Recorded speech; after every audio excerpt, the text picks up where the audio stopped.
Hey guys, my name is Ryan, and today we're going to be doing another video, this time focused on Heart of the Wildfire. Heart of the Wildfire is a spirit that is very difficult to learn. I've been seeing lots of posts on Facebook, Reddit, other boards that people talk about Spirit Island, and just a lot of people have been saying that they're struggling playing this spirit. And this is one of my all-time favorites. I love this spirit. And so I figured I'd come on out here and just put a video out there. So hopefully this can help you learn a thing or two.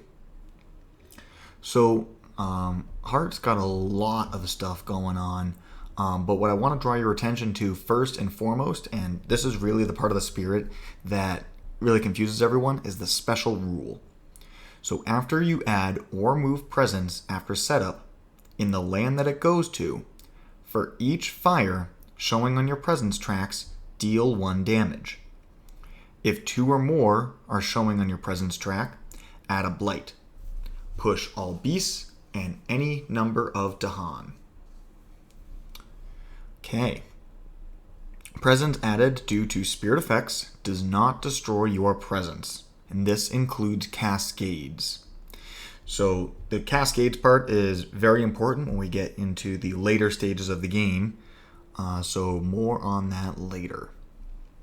So taking a look at Heart's presence tracks, no matter what presence you choose to take off first, you will be removing a fire. I always recommend going off of the bottom. The way that I like to play Heart is a high number of card plays and no energy gain until much later. So I always go off the bottom. That way, if you want to, you can go straight into double fire by adding your second presence off the top, or you can delay it a turn or two by going across the bottom a little bit longer.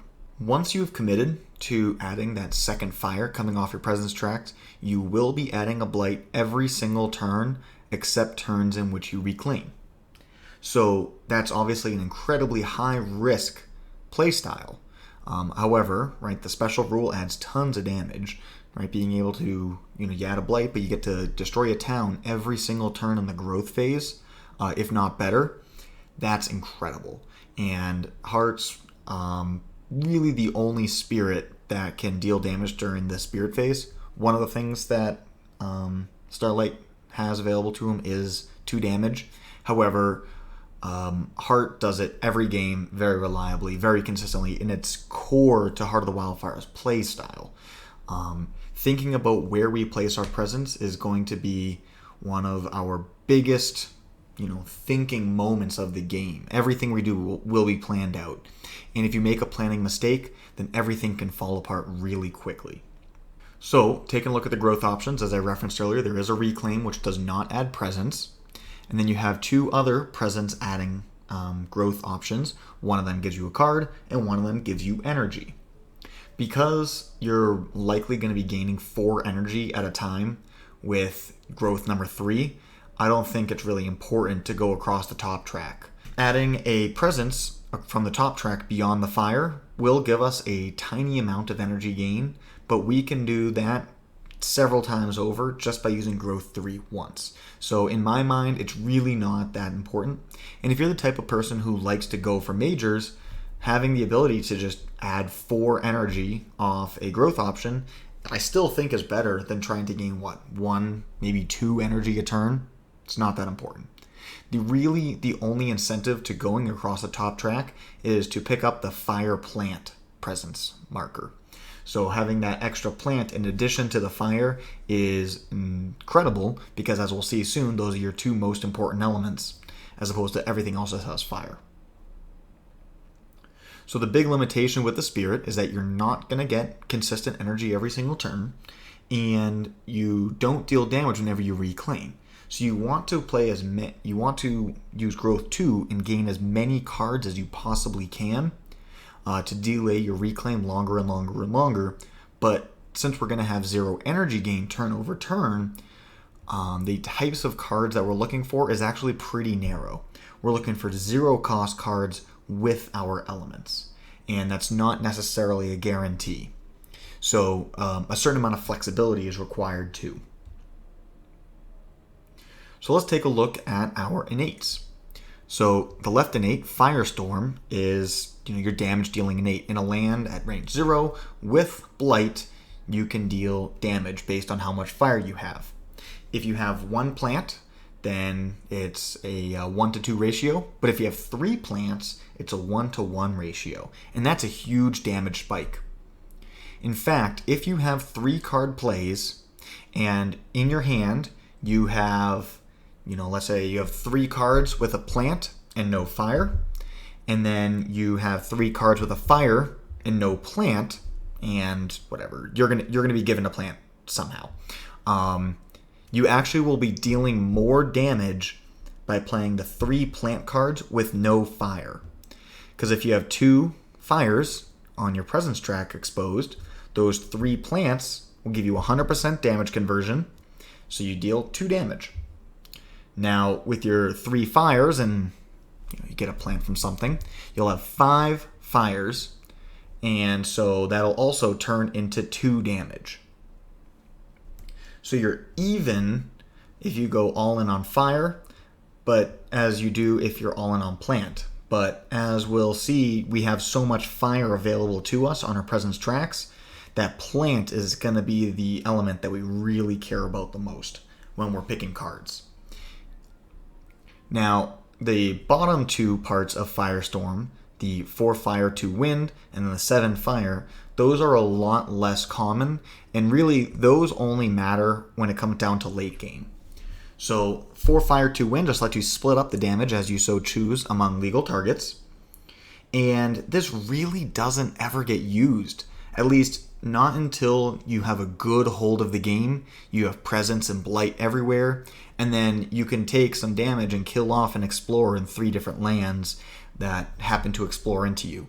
So it's nice to have that innate for closing out the game. However, it never happens. And then lastly, the 7 fire option destroys all invaders. It's infinite damage, but it does add a blight. And since there's already a blight in that land, it will cascade. So it's nice also to have that infinite damage, but unless if I'm playing with green, who's giving me all those extra presence placements, I've never hit 7 fires in any other situation. So it's nice, but as we'll see, that's really not that important. If you're playing with someone like green who is not very effective at destroying lots of buildings, it's nice to be able to fly in, 3 card plays, 4 presence showing, 4 fire showing on your presence tracks, and then just dealing infinite damage in some stacked up land. However, it's really not that big of a power. It looks super cool. You're never really going to use it. Really, all we care about is the 1 plant and the 3 plant with this guy. Now, we're going to be adding tons of blight. And how do we not consistently blight out? Our right innate is blight removal. So we need 4 fires to do this. So that means we're going to need 2 fires exposed plus 2 card plays, or we're going to need to get ourselves straight across to 3 card plays with that 1 fire exposed. So either way, it's going to take us 3 turns to be able to access this right innate. And we can remove a blight if there's multiple in land. Just remove a blight even if it's the last one.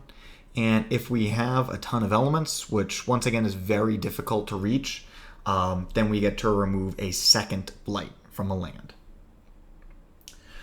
This one we're going to try to hit as many times as we possibly can. But one thing I want to draw your attention to during the mid game, when we're going to be doing lots of damage, going out, being aggressive, just kind of playing the game, is that there is a threshold for our innates at 1, 2, and 3 plants. So if we only play 1 plant, we can deal damage and we can remove blight, but the blight removal is conditional. With that 2nd plant, the blight removal becomes unconditional. And with that 3rd plant, then our damage doubles. So if we are trying to gain lots of cards and we're not necessarily getting great cards, not great elements, and we don't have a ton of plants, it may be better for us to play so-called worse cards that are off element in order to hit the exact number of plants that we want to for what we're going to be doing in our turn. So that way we can ration our plants from multiple turns ahead. let's take a look at the starting cards. So Flame's Fury, right? Target spirit can use energy, deals +1 damage. You can use this on yourself, and I do all the time. On turn 1, you can use this to destroy a town. There are 2 boards where your starting position puts you on top of the starting town. That would be boards D and F. So you can, on turn 1, grow somewhere, kill the opening explorer, and then target yourself with Flame's Fury, and then kill the town that you start on top of. And that's a great way to, isolate the inlands already. It's possible, depending on exactly where the explorer was, so on and so forth, that you can deny the second explorer of the game on those 2 boards. So boards D and F are absolutely our strongest boards. Threatening Flames, another 0 cost with both of our elements. This lets us push a dude or a town per terror level and make some fear. This card is great, particularly in the early game. I find I use this most at terror level 1, but certainly it does scale through the rest of the game. If you don't have enough damage to clear the land to prevent you from getting blighted, using Threatening Flames to push out a town, it's basically like we'll deal with it later, right? It's not a problem right now, and we're just trying to keep our head above water. Threatening Flames is fantastic for that. Okay, so then Asphyxiating Smoke and Flash Fires, both of these have a range greater than 0, right? The first thing for our entire spirit that has a range higher than 0. And these abilities are important because we can't be everywhere all of the time.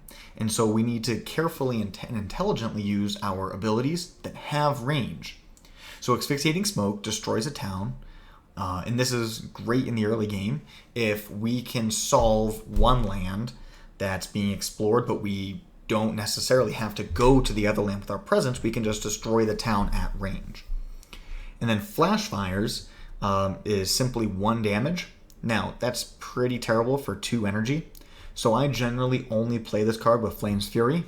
If you're going to be going for a major, Flash Fires is definitely going to be the one to forget. It's your weakest of all your starting cards, and it gets played the least every game. However, because it does let you do stuff in a land where you don't have presence, it can be incredibly useful, just picking off an explorer or something like that. Okay, so what do we want to do strategically? What's the word that would describe the playstyle of Wildfire? That would be tempo. We get ahead, and then we snowball, and we stay ahead. So, taking a look at the 7 different adversaries, the easiest to hardest would be Sweden, Prussia, Russia, Habsburg, France, Scotland, and England. England is by far the worst. The upper 5 are all upper 4, Sweden, Prussia, Russia, Habsburg. They're all pretty close in difficulty. France is a little bit harder, Scotland's a little bit harder, and then England is just impossible. That's an incredibly difficult matchup, and that's all for Invader level 6 that I'm referring to. So I'm just going to be playing a game here against Sweden, just to demonstrate what I mean by tempo, what I mean by get ahead, stay ahead, all that. So let's just get ourselves right into it.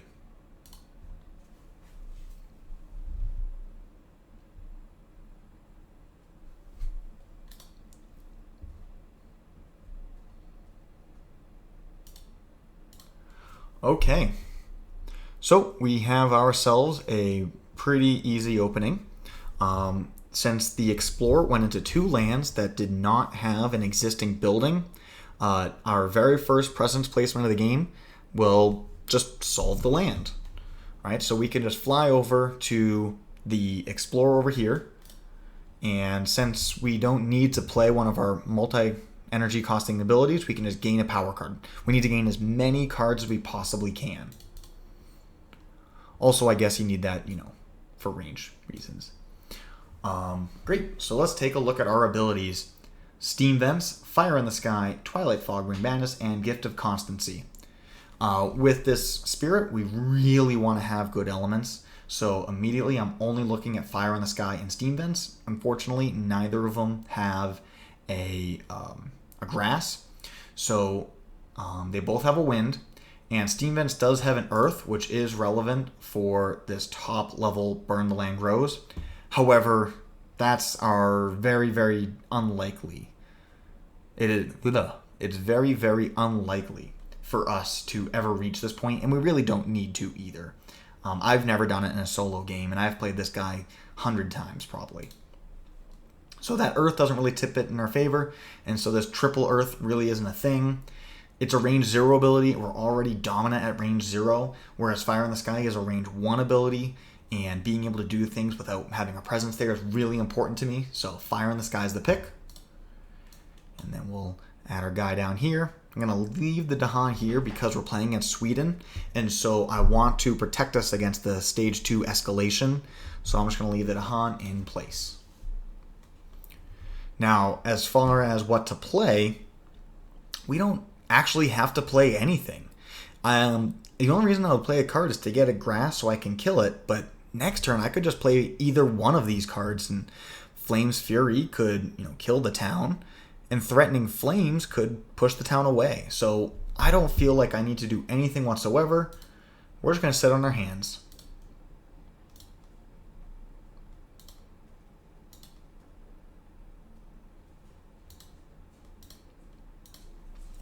All right, so now, I guess it was guaranteed, but they have explored into a land that has a building in it. And so we have to ask ourselves a question as we go into turn number 2. Do we start adding blight or not?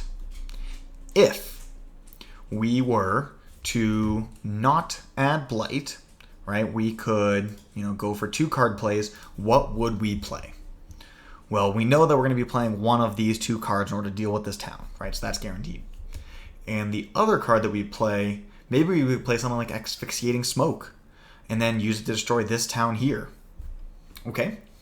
The problem with that is then we'd have a city town here, and when we add our presence, like the best place to add our presence would be on this single explorer, and so maybe we could grow into here, destroy this town, and then we'd be left with a city and an explorer.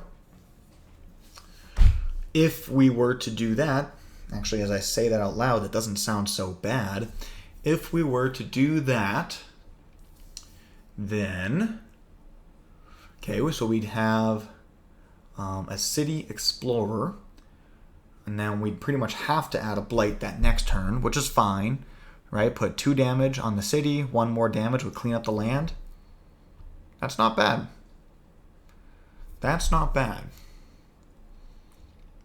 So since I'm thinking about playing Asphyxiating Smoke here, we have to gain energy. So I'll go here. I'm going to push this into a land where I'm already stronger, such that if the bad thing does happen, I'm already a little bit better off. And do I play Threatening Flames or Flame's Fury? I'm going to play Threatening Flames. Or, actually, I could play Fire in the Sky. Since I have the Dahan here, I could play Fire in the Sky and just strafe this guy. That would be very interesting. Let the Dahan do the work. It's not bad. And because we're not gonna... We want to conserve our plants, right? If I spend this plant right now, I'm not going to be gaining the 2 plant level of Burn Land Regrows. So that's not nearly as good. So actually, for the sake of conserving plants, we're going to play Fire in the Sky.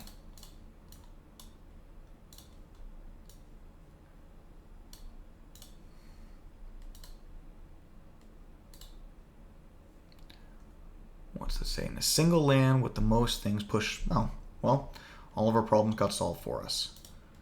So we'll go here and we'll go here. I don't want to go into land number 8 because if that's the Explore, we're already at stage 2 for Sweden, it'll transform. So just with a single Dahan, it will be a problem for us anyways. So I'm just reducing the opportunities for things to go bad. Another option is just to go here on land number 1, let it build, and then destroy the town. However, that just creates a problem for us to solve. Whereas right now we can just use this event to solve our problem, and then we can use this excessive damage to just help us get ahead. Ha! I probably should have read the whole event. Well, it pushes this guy back out, and anywhere isolated would be a problem. So I'm just going to reduce the likelihood of there being a problem. Now there's only a 1 in 5 chance of the escalation happening by going into this mountain. Right, so any other terrain or coastal, we're fine. With mountain, we're in for a bit of a rough time.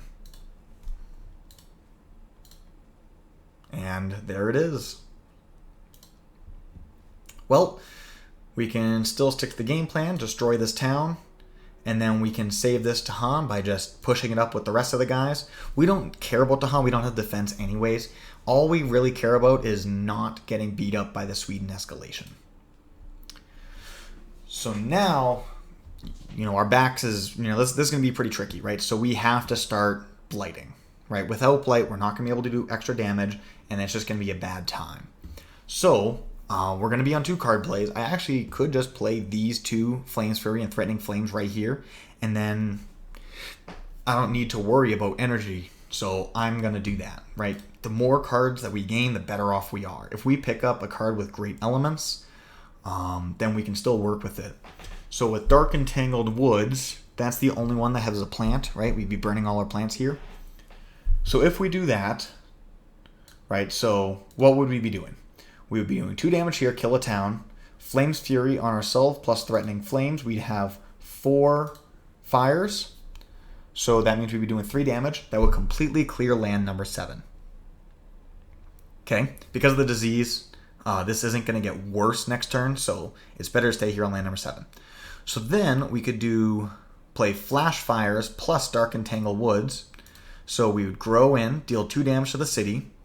Using that plant, that will allow us to do 1, 2, 3 divided by 2 is 1 damage to finish off the city. And then we can even give a defend 3 just to protect ourselves. So I like that a lot. Right? That plant is way more important than the fire cards. I didn't even consider the fire cards. In fact, I'm going to go back just to prove a point, right? Like we had these 2 fire cards here, and we had building destruction here, so all great offensive options. However, if we chose anything besides Dark and Tangled Woods, we would be required to reclaim, and we don't have anything to deal with this. So plant is more important than anything else.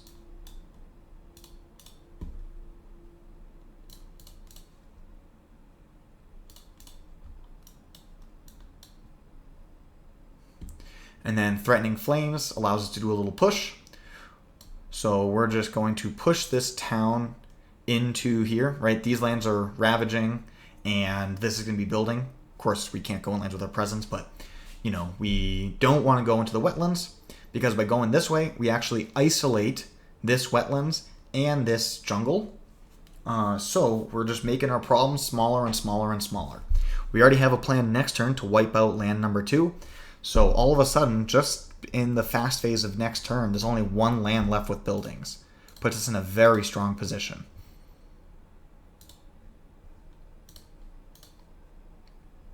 Alright, so I'm not willing to pitch Dark and Tangled Woods because I like our game plan here. So we're just going to go for Let the Species Bloom. And we survived.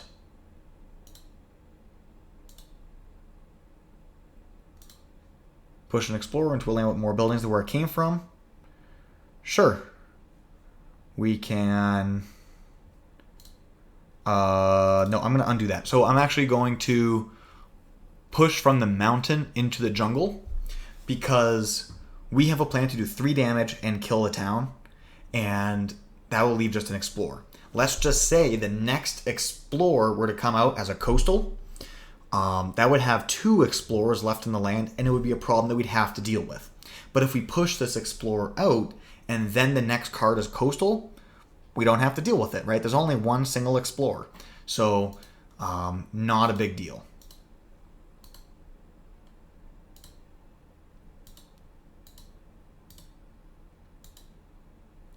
Okay, instead we got sands. All right, and we can remove a blight. I like having just, we're not in the need to remove this blight necessarily. Since we know that the mountain card has already come, the next possible time to get a mountain is in 3 turns. So we know that we're not going to be growing into land number 7 for 3 turns. And therefore, we don't need to remove the blight, right? If we're trying to remove the blight, prevent a blight cascade, we don't need to worry about that, right? So let's just pick up this guy. Okay. Actually, an interesting thought. Let me undo that for a second. So we already have 2 energy, and it takes 3 to do our game plan. I could go gain a card and gain that 1 energy off the top track in order to play both of these and gain 1 additional card. The benefit of doing that is that we get 1 additional card. The downside is that on a reclaim, we only have 2 card plays instead of 3. But I think that might not be a bad idea, right? So we have flash fires. We don't really have a place for it. These are going to be built up too much, but any explorer will be able to pick off an explorer for. The worst possible thing that could happen for us is if we get a jungle. But anything else besides a jungle would be easy. So wetlands and coast would both be easy. Jungle would kind of be a pain in the butt. But I like the idea of playing this as aggressively as we possibly can. The longer we can delay a reclaim, the more we can use our special rule to deal damage, the better off we'll be. And here we are. And I actually really like taking sap here. I see that we have all 3 plants, but I'm about to say something different what I've been doing. Although as I say that, Enticing Splendor could also do exactly what I was about to say, but let's just keep going. If we took sap, then we don't have to do anything in land number 3. We can just fully defend it, and then, life goes on.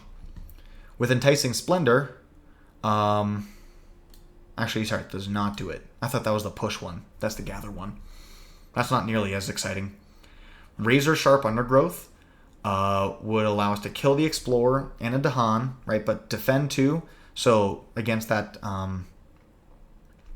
against the 3 damage Ravage, that would work great. That would lose to a Coastal Explorer because then we'd be hitting for 4. So that's not so great. And then Call to Trade is one of those like, oh crap cards where everything's just going wrong. But I don't think we need that right now. I think we're in a strong position. So as much as I was just saying that plants are the best way to go, I'm going to say, hey, I lied. We're going for sap instead.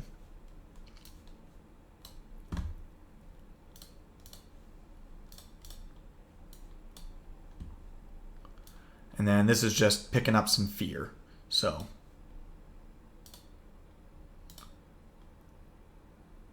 okay, add a town to a place with stuff. So this is our safe land. We'll go there. Removes an explorer from an inland. One too many. So instead I'll just remove a town. Just get us that much closer to winning.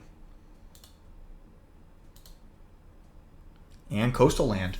So coastal land's fine, right? We have a defend 5. This is hitting for 5 with the 2 Dahan. Fully solved. We don't need to do anything about it. This is a great turn to reclaim.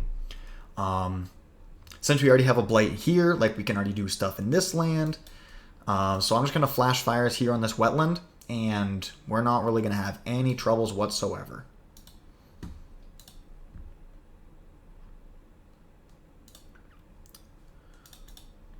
So when we go to reclaim, right, we get to gain a card, and Lure is obviously the best card for us. It has our 2 most important elements, and then it even has the wind, which is our 3rd most important element because that gives us the option to split our damage.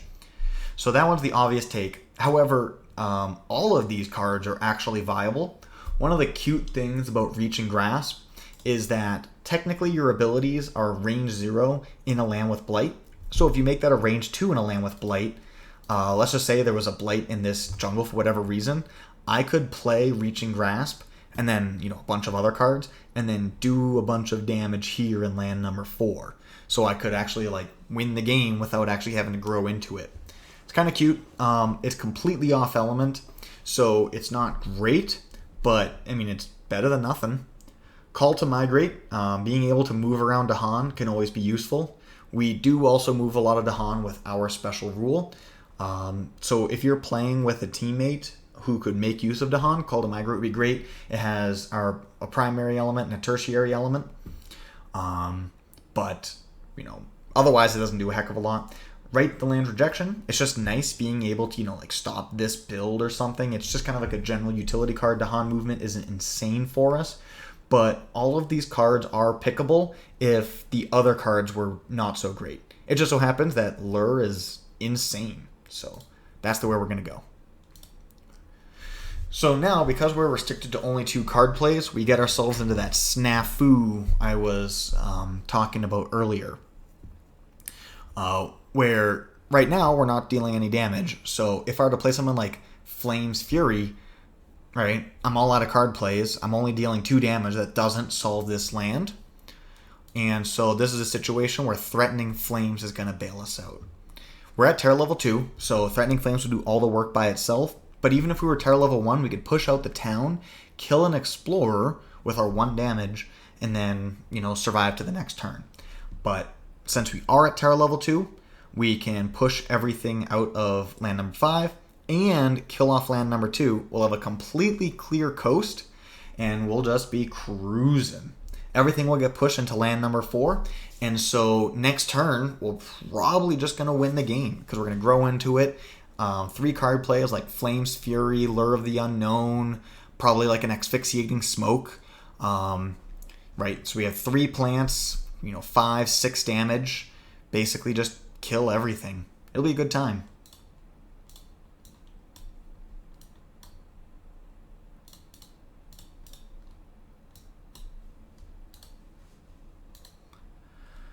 Replace an Explorer with a town. Well, there's only 1 place to do that, which is going to be enough that we can't win, but that's okay. Push an Explorer or town from a land with Dahan. Well, we want to get the free fear, so let's just get an Explorer.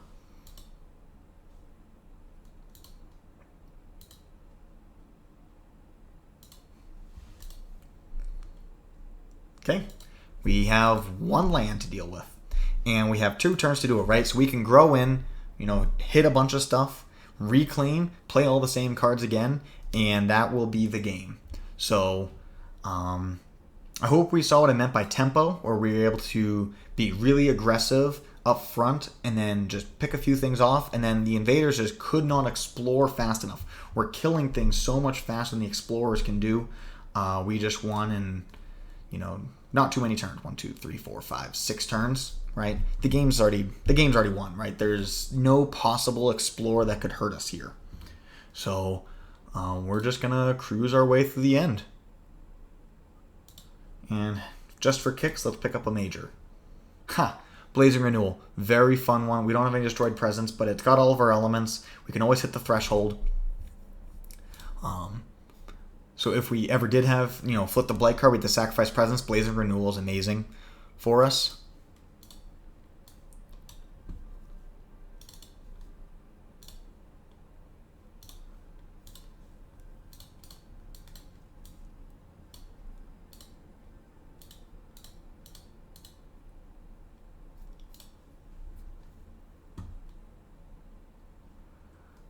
And I don't know. I'll go here. Actually, do we really want to risk it? Just go and pull the town and try to win during the Ravage? We don't need to, so I'm not going to just punt. But if you really wanted to win right now, if you were speedrunning, you could just pull this town in and then hope that the event doesn't screw you. But we're just going to do an Explorer.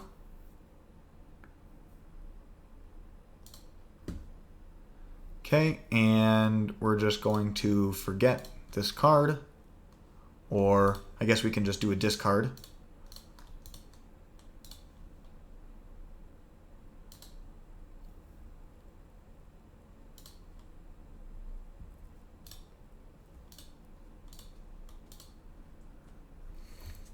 Okay, and then we're just going to reclaim and win. Playing all the exact same cards.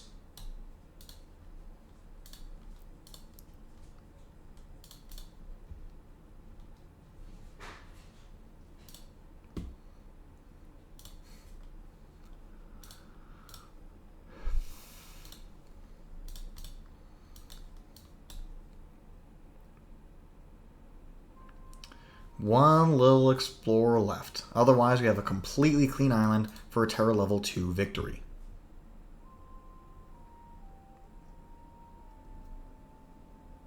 Now, Sweden is an easy matchup. It's the easiest matchup, right? They don't hit hard enough, fast enough, in a way that we can't deal with, right? Because we are also so extremely aggressive. It's fine. And in fact, you could even make the argument that Sweden 6 is a little bit easier because it starts off with an additional blight on the board. So you can delay your second fire a little bit longer if you grow into the lands that start with blight. It just so happens this game that our starting position was also the one with the starting blight, so we had a triple blight. But normally against Sweden, you would have 2 different lands that you could grow into, and you'd already have a blight there, and you wouldn't need to add your own blight. So I'm going to do one more game, and it's going to be a much harder game. We're going to be going against England. It's going to be a worse matchup, but I'm going to go against England 3. So the whole tempo thing isn't going to be there. It's definitely going to be a longer game, and so we can talk about some more long-term stuff. So against Sweden, Prussia, and Russia, exactly what we just saw there will take care of it easy, right? All 3 of those adversaries, if you pick off their starting explorer, they only send out 1 explorer at a time, and if you kill the 1 explorer, then they don't do anything, so you can delay that blight for a little bit longer because you'll be denying so many builds. It's just, you fly through it.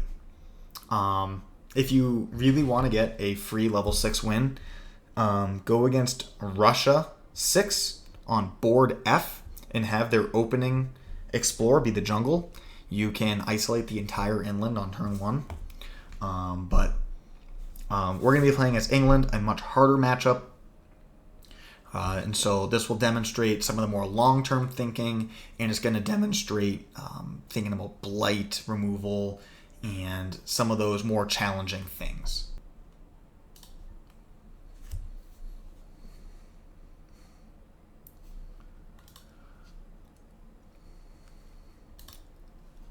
All right, so right here we are off the bat against England, and the first explorer, we can't do anything about it. We could, let's see, like if we went in there with our second growth, like we grow 1 and I don't know, put it here in the blighted land because there's nowhere else to go, and play maybe asphyxiating smoke and pop it. Then we could grow into there with add a blight, and then we could solve that land. That's certainly possible. Or we could go in, gain a card, grow here with threatening flames, push out the town, deal 1 additional damage to the city.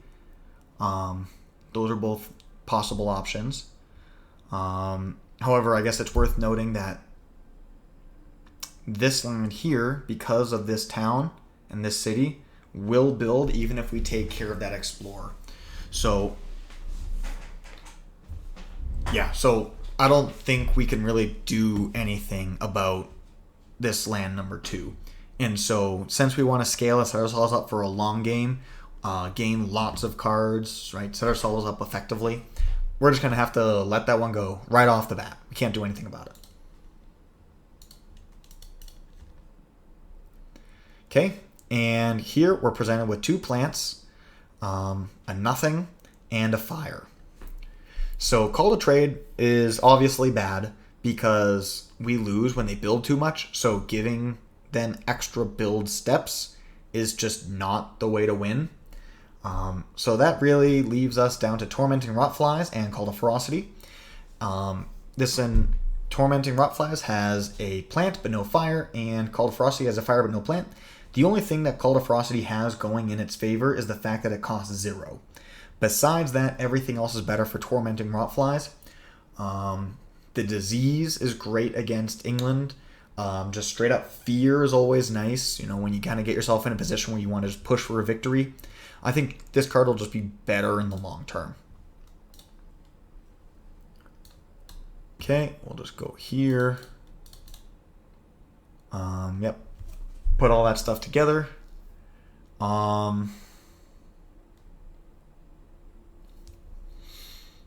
Yeah. And then we're just not going to play anything on our first turn.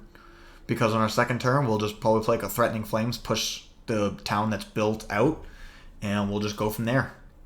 This isn't what I always do. It just so happens I've done it two games in a row.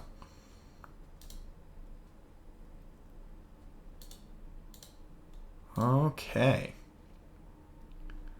Great.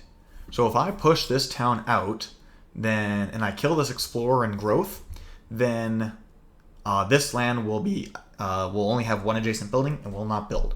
It's pretty hard to do that against England, so I'm going to pick that up when I can. Since I'm playing a 0-cost card, I don't need the energy, so I'm just going to wait a little bit longer. Okay, and once again, we have a situation where we have fire but no grass, grass but no fire, and then 2 cards with no elements for us. Both of these cards want to do things with Dahan. So Pact of the Joint Hunt is like a 0 range Dahan deal damage, and this is a 1 range. Because this is at 1 range, and whenever we add a presence, we push away Dahan, it's going to be really hard to make use of Pact. But Call to Bloodshed, we can play it and just kill this city. That's pretty good for 1 energy. That's why I'm going to take Call. Pact, while it does have the element that I prefer, the card text is just so much worse that I can't see it ever being useful. Whereas Call to Bloodshed, I can imagine us actually getting some value out of at some point in the game. I'm not going to worry about it now, but, just having that in our pocket is nice.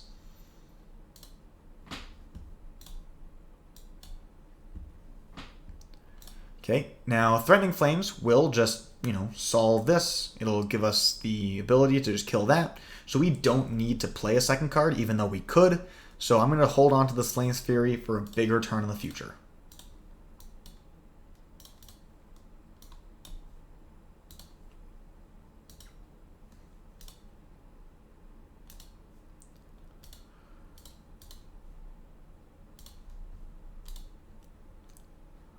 All right. Great. And so now we're getting into the point of the game where we're going to have to start adding blight. Because if we let this town survive, then we have to, allow a city, and then we just don't have any way to deal excessive damage, so on and so forth. So now is the time to get this party going. So since we are going to want to play 2 cards, we're going to have to actually start being active in the game. We're going to need the energy, right? We don't have 2 0-cost cards. So I'm going to do it this way. Add a presence here. Kill that. Add the blight. Gain 4 energy.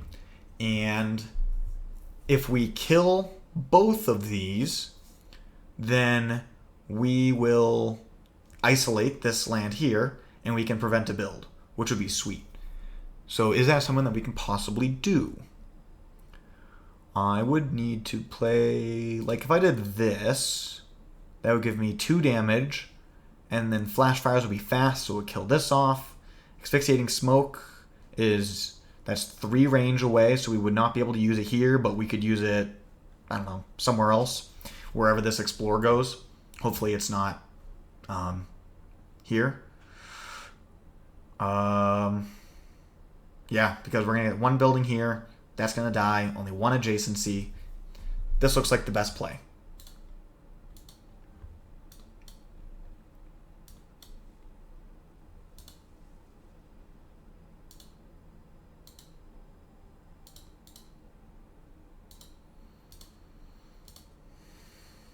Okay. And the sands are starting to go. So this can only be used in 1 land, so that's easy. But now, with the Asphyxiating Smoke, it becomes a real question of what do we want to do. Because, right, so obviously we're going to use it in the sands, right? That's just the biggest threat in front of us. If we use it in number 6, it's nice to kind of keep this guy down, so it's easier to work with. And it'll push this single Dahan over.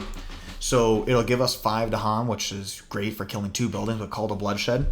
But in addition, it protects us against something like cultural assimilation, and then lets us focus all of our energy over here. So I do like doing that. If I go over here, we're not really ahead in any category. So I think we're better off just, using our abilities to take over small problems and then investing our presence and all of that, energy into solving the big problem.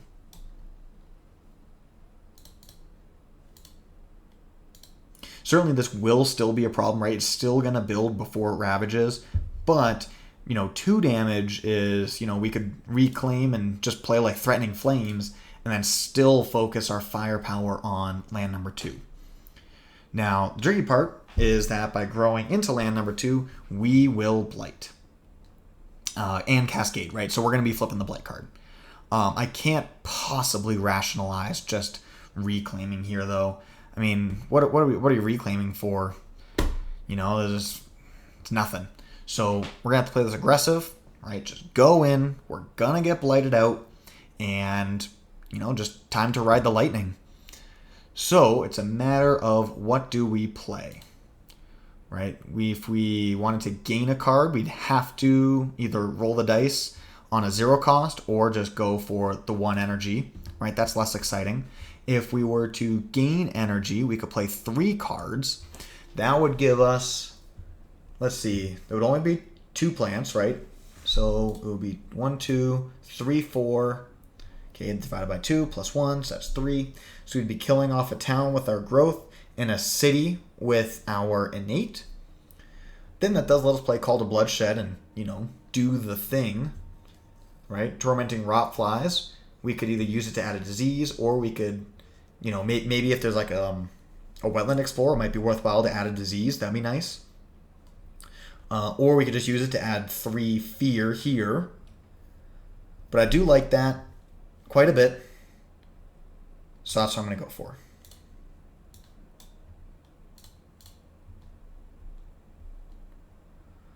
Cascade it this way.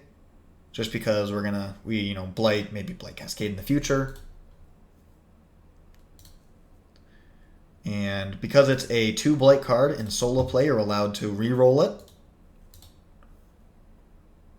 Okay. Town and a city in a land that has no buildings. So mountains and sands is definitely a bad idea. So we're just going to go here because it's a land that I already have blight in.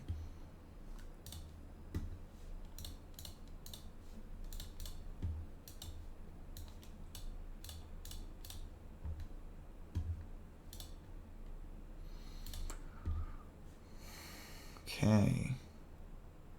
Land adjacent to a building, or we could sacrifice 2 presents. So that's one of the nice things about having the triple presence, is it does give you something to sacrifice, and there is no blight here, so we're gonna have to grow into this land eventually anyways. So we can actually make a double sacrifice right there without hurting our setup. So that's what we're gonna do.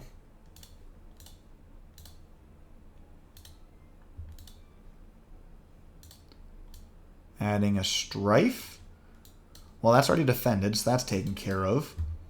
So I'm just going to add a strife to this city, since this is our big immediate threat.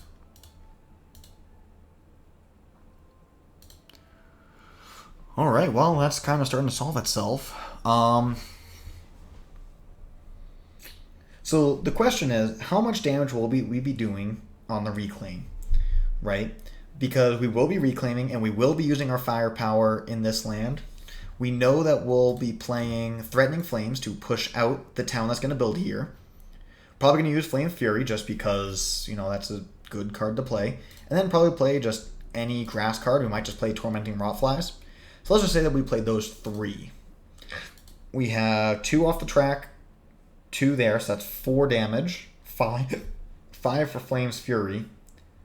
So if we don't strife that town, there would be 7 health there. That's not a good time. And in fact, actually, it's going to get a double build because of this. So because of that double build, we have to strafe that town. Right? There's going to be too many extra buildings happening.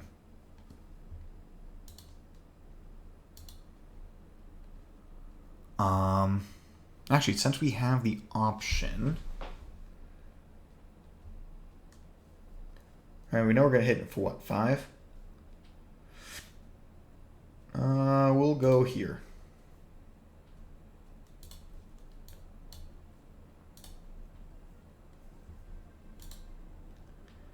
Okay, I'll add the disease over here, so that just solves that land for the future. And then we can remove a blight in any land of our choosing. So I don't want to do it from here because Threatening Flames requires blight. So really the only place that we could go is actually, might just be land number 5, right? We reclaim, hit stuff here, and then we can grow into land number 5. And then we don't need to worry about a blight cascade because the blight's already been removed. So in 2 turns, I'll grow into land number 5, and then we'll just have to throw a lot of heat at it. Hopefully we'll have enough heat to throw. That's a genuine concern. We might not have enough damage. So we'll assess it when we get there. At worst, we can always just let it blight and then grow into it later.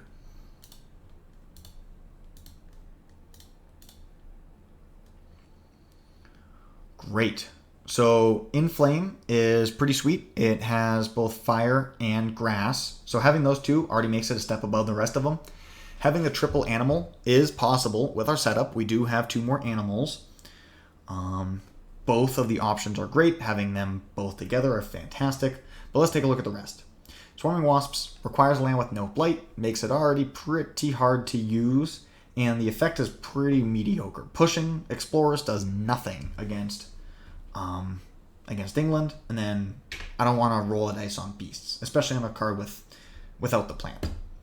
Now, Enticing Splendor, also no blight at range 0, so suddenly it just doesn't even do anything. You can't even play it.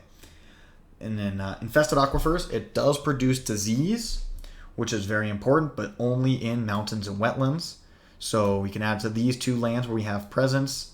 But these other 2 lands we don't have presence, doesn't do anything yet, gives us none of our elements. I think Inflame is just clearly the best option. You know, being able to solve a problem 1 range away, like sticking this disease down here, is way too good.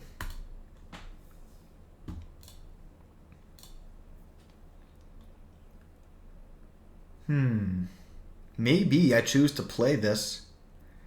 Asphyxiating Smoke solves a town, but this strifes off a city, so it's marginally stronger.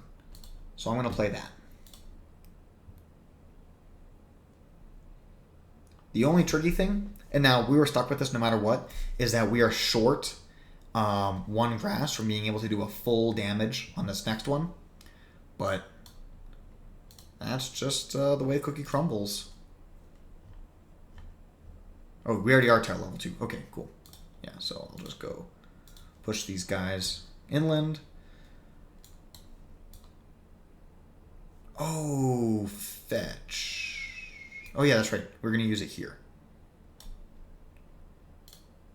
1, 2, 3, 4, 5, 6. Okay. So I did my math wrong. We could have added a town there because those were even. And I chose... Hold on. Well, actually, we already gained a card, so we can't go back too far.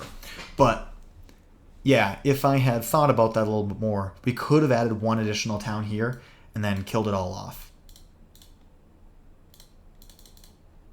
But killing buildings is still killing buildings, even if it wastes a strife off of a fear card. That disease is going to be fantastic, unless if it said that we don't follow the disease this turn. That would be devastating.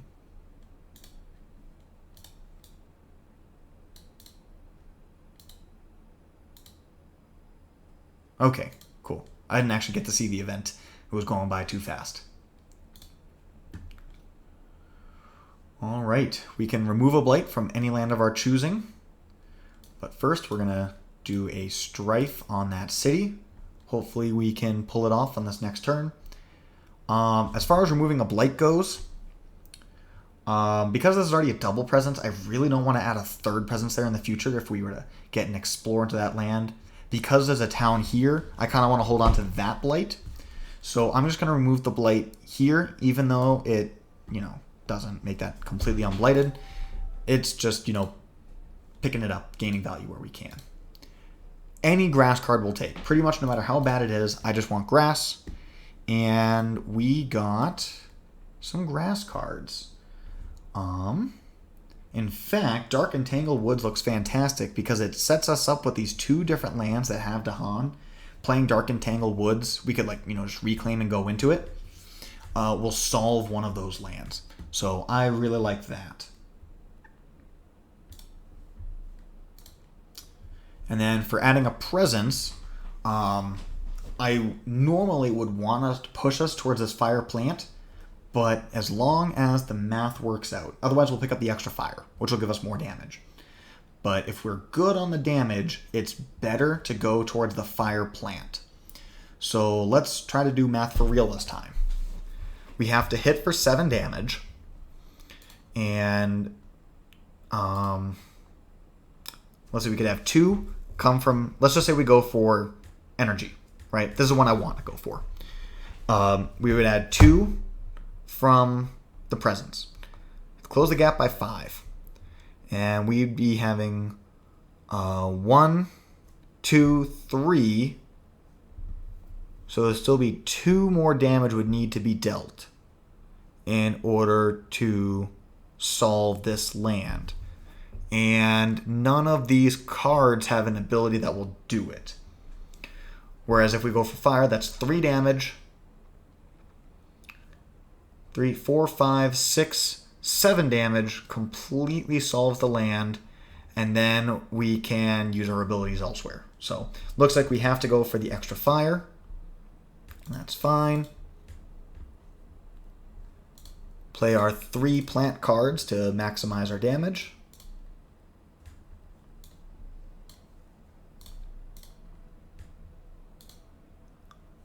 What the heck?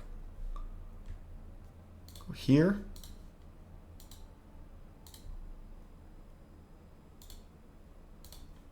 Huh. That's a weird bug. You should be able to click it and then be able to assign the damage to the non-strifed one. But I can't get that to go right now. Should be able to click that. So we're going to reset damage, and I'm going to have to change the view. Options, 3D Classic. Okay, so that way we can use this here, and then 1, 2, 3, 4. I don't generally prefer this view. I know some people do, but that is not me. Go back to 2D Classic. Okay, and then this card's irrelevant, just 2 fear, but really it's the important plant.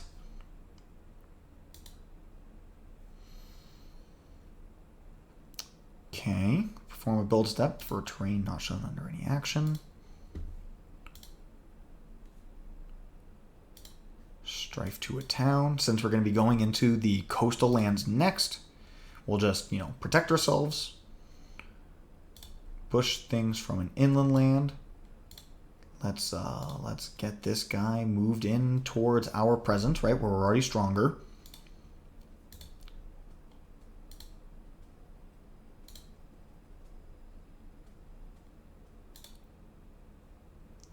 Okay, and then build in a terrain.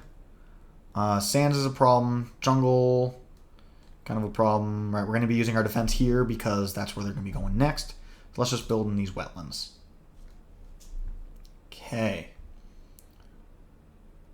We're going to be defending here, right? So we can destroy this town, reclaim, throw a bunch of damage on land number 2, and we'll be protected.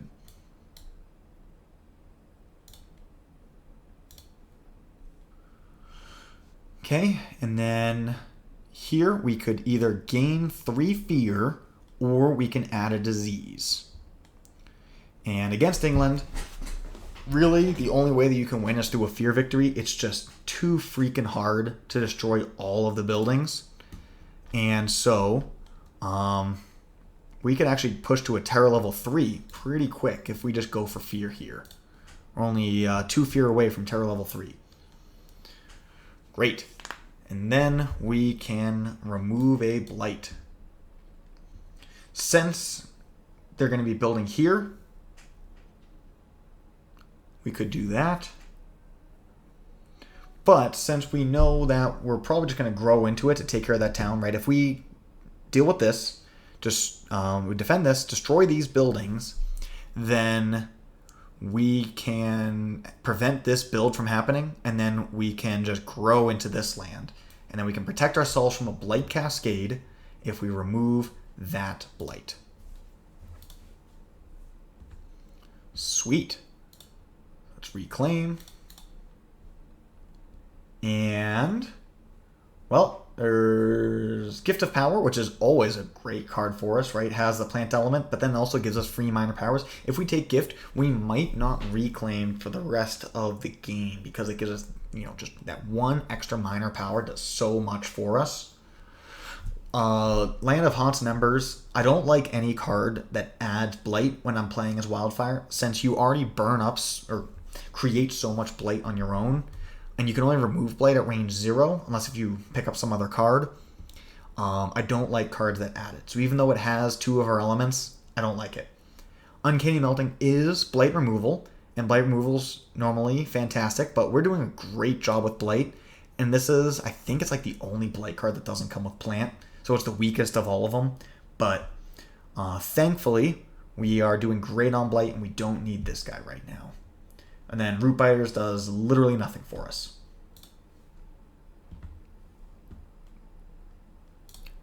Okay. So let's see. 1, 2, 3, 4, 5. We just need to do 5 damage. And any plant card will give us our 5th damage right off the bat. We don't need the excess fire. And so since we don't need the excessive damage, I'm not going to do it. Right? Sneak this in whenever we can. Although actually, hold on. I just noticed, all right, the double earth, we don't have any other earth, so never mind. We're just 1 fire short of hitting this top level. It doesn't actually make a difference in our current board state, but I almost actually did it in a solo game. I've actually never done that before.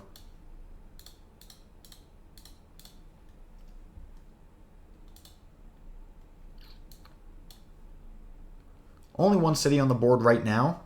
And in fact, I think there will be only 1 city after this all happens. Add a blight to another land. Yeah, we'll just go kind of like up here out of the way with it. We could always like remove this blight at range 0 and then grow into here, cascade back into ourselves, and then, we'll be okay. So this isn't actually a big problem to add this blight. Certainly, sacrificing 3 presence is way too steep of a cost. Push an explorer town from a land with that, so I can do something like this.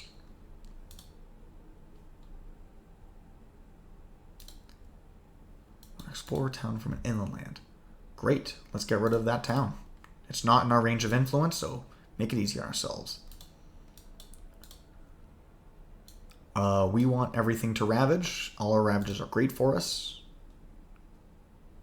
Unfortunately, this one gets skipped, but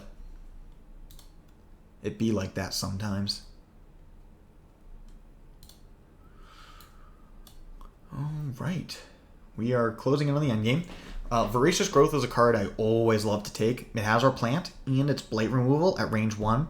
So if you find yourselves in situations like this, or where like a Ravage got away from you earlier in the game, having range 1 blight removal is incredible. So this is one of my favorite cards to take with Wildfire. And then we can remove a blight. So we're actually win the game if this 1 city gets destroyed, which is elementary. We can literally just do it in the growth phase, right? Just by putting any presence down. We have 3 fires. So even though I just said that it's hard to get a terror level victory, you have to go for a fear victory. In this situation, we actually got it. But the extra 3 fear was still the right call. It pushed us towards this position where we can just win by killing the city. So this blight removal doesn't really matter, but I'm just going to go here because we can, I don't know, pick up a major. Pick up a 1-cost major. Go on, I only got 1 energy to work with.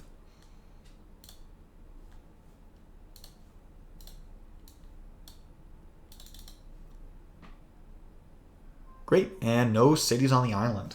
So, this game was a much longer game, and it required a lot more thinking about where we're going to add presence, remove presence, considering doing like blight cascades. We did have to flip the blight card. I hope it was a better demonstration of the types of thinking that's involved with Wildfire. I think the types of skills that people may struggle with, certainly this is what I struggled with the most, is that Wildfire really forces you to do a lot of math and to plan out ahead. There were several times where I would remove a blight on a specific turn with the expectation that I would grow back into that land in 2 turns, right? I think there was twice where I said that I was going to remove a blight now, reclaim, and then grow back into that land the turn after. So that kind of long-term planning, long-term thinking is something you're just going to have to do it with Wildfire. I even made a mistake there because I screwed up my England where the extra build was going to happen. I could have produced a slightly marginally better outcome, but ultimately it all worked out. But with Wildfire and all the math, you really have to focus and you have to really pay attention every single turn. It invites a lot of greed. If you're playing Wildfire and you're with a group of friends, Wildfire actually does a lot better in multiplayer because most spirits can prevent a lot of blights from coming down. You can basically use the blight that's normally allocated to other players without flipping the blight card. So it's kind of an interesting way where Wildfire gets stronger in multiplayer because he doesn't trigger that blight card so early. And certainly anyone that gives you any cards or energy, but really cards to delay your reclaim as long as possible, it's fantastic. So anyways, I hope you guys enjoyed this video, and I hope you're less intimidated to try out Wildfire. He's really hard to play at first, and if you make one mistake, just everything falls apart super fast. But if you guys like this and you're struggling with higher level adversaries, I'm certainly happy to make some videos with this guy at a highest level, maybe at some 5s, some 6s. But I just wanted to get this introductory teaching video out there in case you've been struggling to play my dude. Have a good day, guys.